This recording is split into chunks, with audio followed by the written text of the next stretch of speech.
History made. Chicago-born Robert Francis Prevost becomes Pope Leo XIV, the first American ever to lead the Catholic Church. What will this former Peru missionary and Vatican insider bring to St. Peter's throne? White Smoke delivers daily bulletins tracking this unprecedented pontificate as it unfolds. Will Leo XIV continue Francis's inclusive vision or forge a new path blending American pragmatism with Latin American experience? And what does his papal name choice signal about his priorities? White Smoke. Essential daily insights where ancient tradition meets modern challenge. New episodes every day wherever you get your podcasts.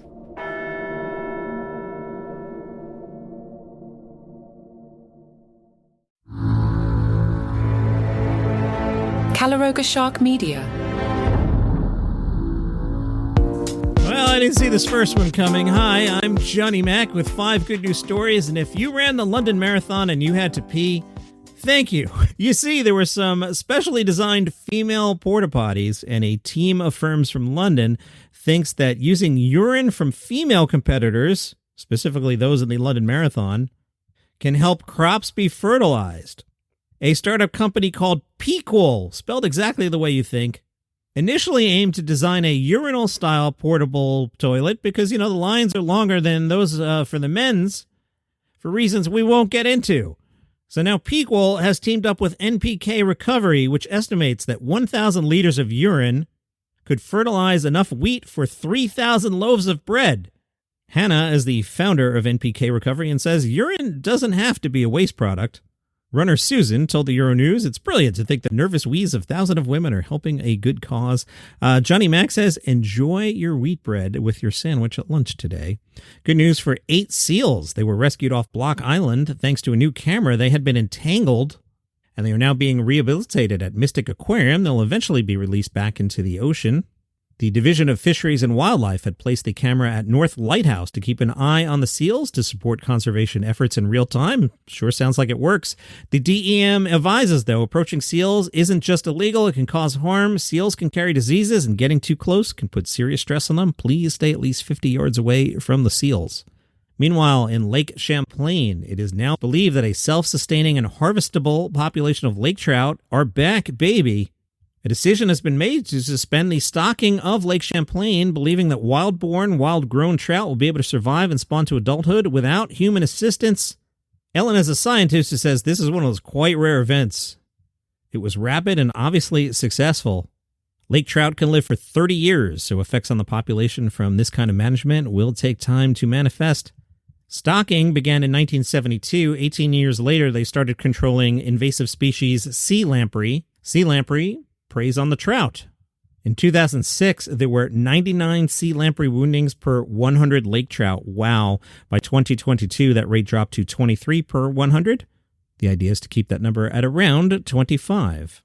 70 teams took part in a burrow race. Yeah, what you had to do is lead your burrow by rope on a 6-mile course on unpaved roads and a single-track desert trail. Now, you might be like, Johnny Mac, that sounds like a lot of fun, but I don't have a burrow. Don't worry, you can rent a burrow for the race. The recap, we're told that the race started as a madcap sprint as competitive teams galloped to the front of the pack and other burros instinctively attempted to keep pace. Riders are not allowed to ride the burro, but you can push, pull, and coax the animal as long as you don't abuse it. Marvin and Buttercup finished first, 49 minutes.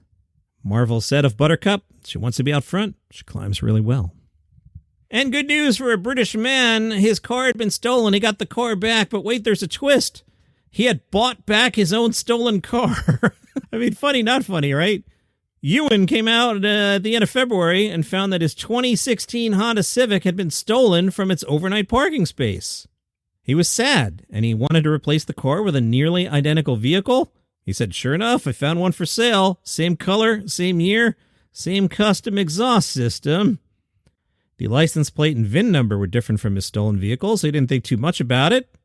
He paid $26,000 for the new ride and says, I started to notice some odd things. I noticed a tent peg and some Christmas tree pines in the trunk. I noticed some wrappers in the central storage section, all oddly similar to my stolen car.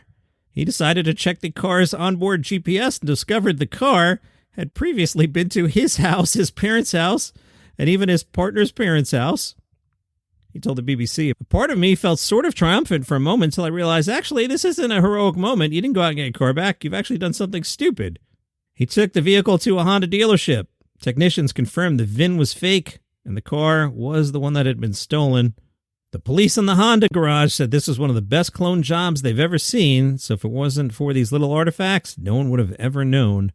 The police are handing the car over to the insurance company, who will either get it road legal again and in a position that can be insured on the original policy, or pay out for the car if it costs more than the car.